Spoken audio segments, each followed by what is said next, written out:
Trust begins to die the moment someone pressures you to compromise who you are. If a person asks you to lie, cheat, or cover for them, what they are really asking is for you to sacrifice your integrity for their convenience. It's never about one small favor. It's a test. And the moment you bend, you've told them you're willing to trade your truth for their The most dangerous favor anyone can ask of you is one that requires you to betray your own values. It often doesn't come dressed in something obvious. It usually shows up disguised as a small thing. Just cover for me this once. Don't say anything, it's no big deal.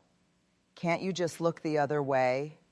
At first it feels harmless. You tell yourself it's just one time, or you convince yourself it's loyalty, but what's really happening is far deeper than the act itself.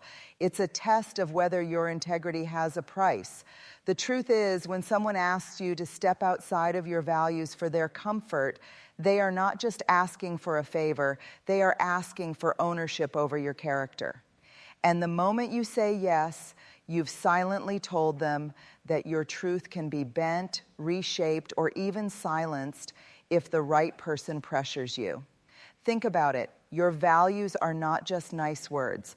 They are the foundation of your life. They tell you who you are, what you stand for, and what lines you will never cross. The moment you trade those values for the approval of someone else, you are no longer living your life. You are living theirs. And here's the painful part. People who ask you to betray yourself once will never stop at once because they've discovered your weak point. Each time they come back, the ask grows heavier, the compromise becomes deeper, and the cost to your soul becomes greater. What started as a favor becomes a chain. Real trust, real connection, real love, none of it should ever require you to step outside of who you are. Anyone who truly values you will want to see you rooted in truth, not bending in shame. They will never ask you to compromise your integrity for their benefit because they know your strength is what makes you safe to love. So the next time someone asks you to do something that violates your values, stop and listen to the tension in your chest, the knot in your stomach, that whisper inside that says, "This is not me." That's your soul reminding you that loyalty without integrity is not loyalty at all. It's bondage. Protect your values like they are your breath, because in many ways they are. Once you give them away, it's hard to breathe freely again. One of the most deceptive favors people will ever ask of you is silence. They will look you in the eye and say, "Don't tell anyone. Just let this go. It's between us." At first, it may sound like trust. It may even feel like intimacy, that they are sharing something with you in confidence. But if what they are asking you to stay silent about involves harm, betrayal, or wrongdoing, then it's not trust they are asking for, it's complicity. Think about this carefully. Trust is never about protecting wrongdoing. Trust is about truth. If someone asks you to hold their secret at the expense of justice, healing, or honesty, they are not asking you for loyalty. They are asking you to protect their image while you carry the weight of their actions. Silence in this form becomes a heavy chain. You carry their guilt in your chest, you replay their actions in your mind, and yet you are forbidden to speak. The longer you stay quiet, the heavier it becomes. And over time, silence doesn't just protect them, it erodes you. When you agree to silence in the face of wrongdoing, you slowly start to betray yourself. You begin to question your own voice. Do I have the right to speak? Am I overreacting? Maybe I should just let it go. This is how manipulation works. Wrongdoers convince you that speaking up makes you disloyal, but the truth is that silence is what makes you a prisoner. Let me tell you this, real love, real trust, and real friendship will never ask you to deny your truth. They will never demand your silence when your heart is screaming for justice. Anyone who truly respects you, kind of person who always seems to be reaching into your life with open hands. They ask to borrow your money, your time, your energy, and sometimes even your dreams. And here's the thing, it's not the asking that is the problem. We've all needed help. We've all leaned on someone in times of struggle. The danger comes when a person borrows with no intention of honoring the trust that comes with it. When you lend to someone, you are not just giving them a thing, you are extending your trust.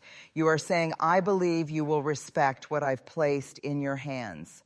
But when that trust is taken lightly, when what you've given is treated as disposable or forgotten, it's not just the object that is lost, it's the relationship itself that begins to erode. Pay attention to patterns. Some people are not really borrowing, they are taking. They've learned how to cloak entitlement in the language of need. They'll say, you're the only one I can count on, or it's just this one time. But notice how one time becomes every time. Notice how the emergency never seems to end. The truth is they are not looking for partnership. They are looking for a reservoir.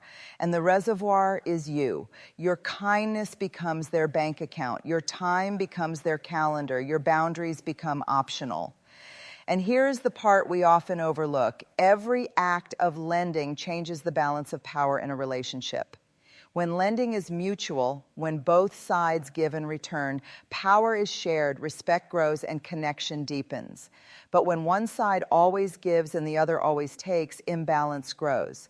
The borrower stops seeing your generosity as a gift and starts seeing it as an obligation. What used to be gratitude turns into expectation, and expectation turns into entitlement. That is how trust dies, not in one grand betrayal, but in the slow erosion of respect. So when someone asks you to lend what they never plan to return, what they are really asking is this: will you let me take without honoring you? Will you allow me to treat your sacrifice as my right? And your answer matters, because every time you say yes, you are teaching them how to treat you. Generosity is beautiful, compassion is sacred, but generosity without boundaries becomes exploitation, and compassion without accountability becomes abuse. You are not selfish for saying no. You are wise for recognizing that your resources, your time, your money, your heart are precious, and not everyone deserves access to them. So remember this: lending is not about what leaves your hand, it's about what stays in your heart. If the act leaves you feeling used, unseen, or diminished, then it wasn't lending, it was taking. And people who take without honoring are not asking for help, they are asking for control. Protect your trust, protect your resources, and above all, protect your heart from those who see your kindness as an endless well rather than a sacred gift. One of the most subtle yet destructive favors people will ask of you is this: to choose them over yourself. They may not use those exact words, but the request is hidden in their expectations. It sounds like, cancel your plans and come through for me. You'll do it if you really care about me. You always put yourself first. It's a tactic that disguises itself as loyalty, but in reality, it's exploitation.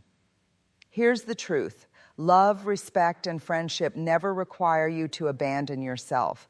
Any relationship that demands you sacrifice your peace, your dreams, or your well-being to prove your devotion is not a relationship.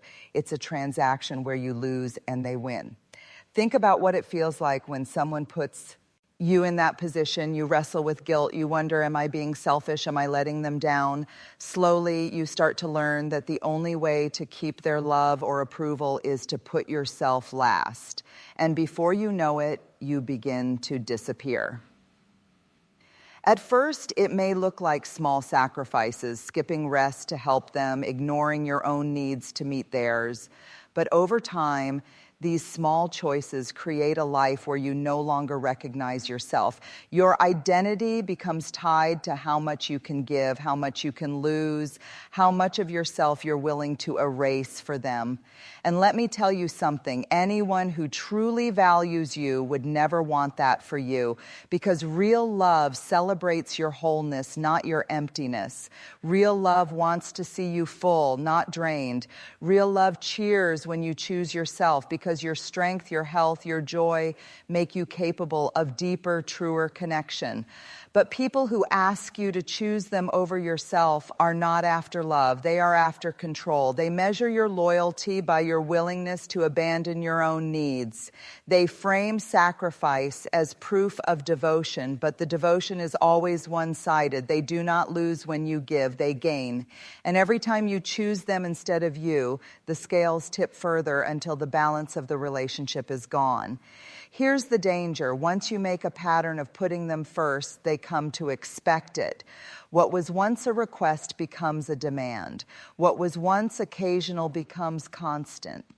And suddenly you realize you are living a life where your needs are invisible, your dreams are postponed, and your soul is quietly suffocating. So listen to me. Choosing yourself is not selfishness. It is stewardship. It is saying, I matter too, my peace matters, my body matters, my mind matters, my future matters. Anyone who cannot celebrate that truth does not deserve access to your deep, sent love. When someone asks you to choose them over yourself, you have to pause and ask, why do they need me small in order to feel big? Why do they need me empty in order to feel full? Because love doesn't require you to shrink. Love doesn't demand you to break. Love invites you to stand tall together. So the next time someone asks you to abandon yourself to prove you care for them, remember this: true care never costs you your soul. And if the price of their favor is your wholeness, then that's not a favor, it's theft. Protect yourself, value yourself, and never trust those who confuse your sacrifice with love.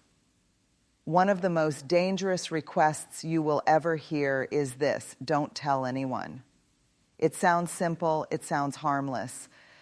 But listen carefully. Sometimes that request is not about trust, it's about manipulation.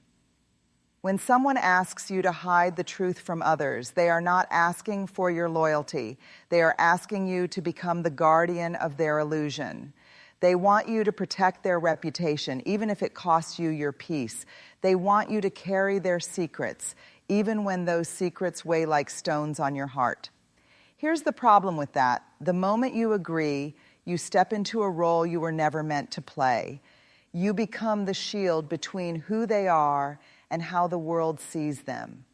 And instead of being free to live in honesty, you are now trapped in a web of secrecy. This is how it begins. Just don't tell them I was here. Don't say what you saw. Cover for me. It'll make things easier. Each time you agree, you think you're keeping peace, but what you're really doing is protecting a mask. And the danger is, once you protect that mask, you become responsible for maintaining it. You become the one who has to remember the lies, hide the evidence, and defend the story. What began as a favor becomes a lifetime of carrying someone else's shadow.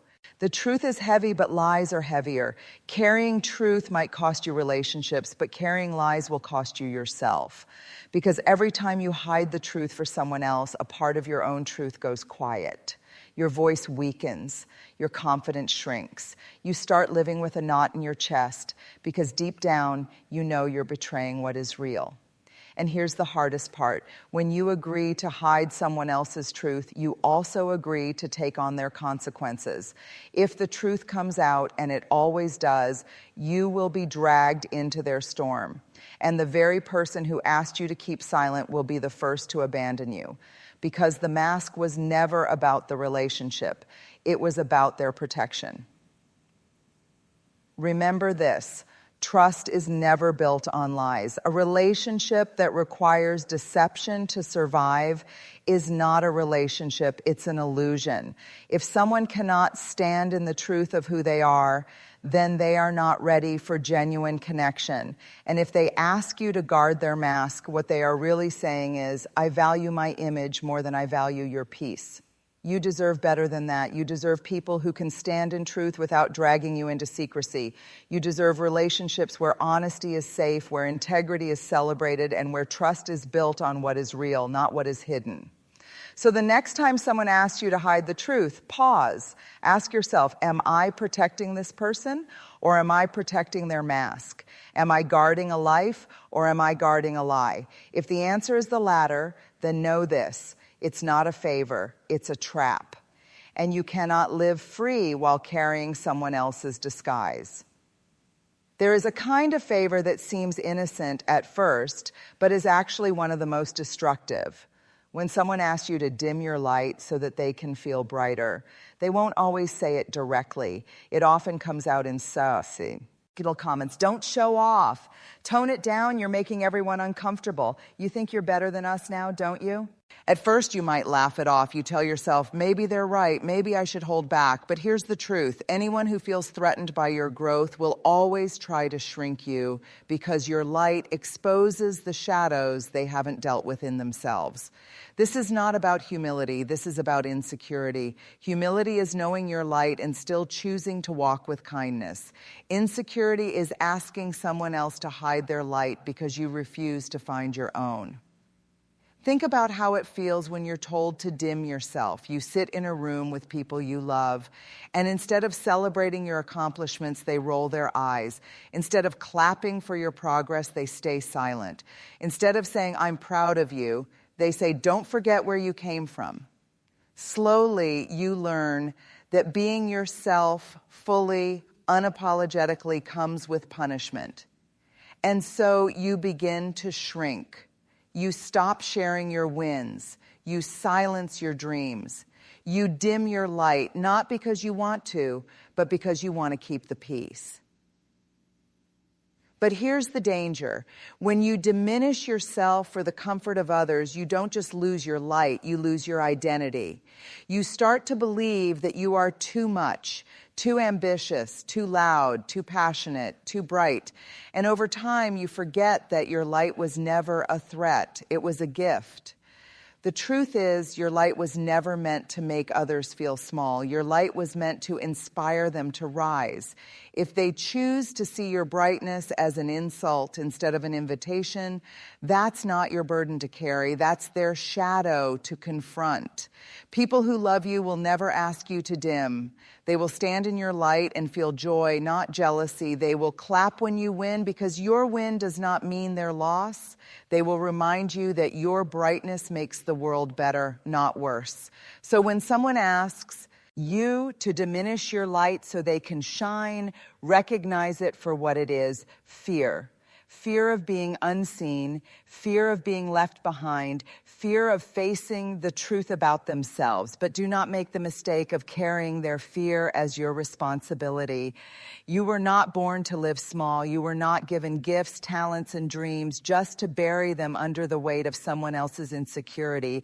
Your light is your purpose. Your light is your contribution. And if someone cannot handle it, then perhaps they are not meant to stand in it. Never trust the ones who ask you to shrink so they can feel tall, because love doesn't ask you to disappear.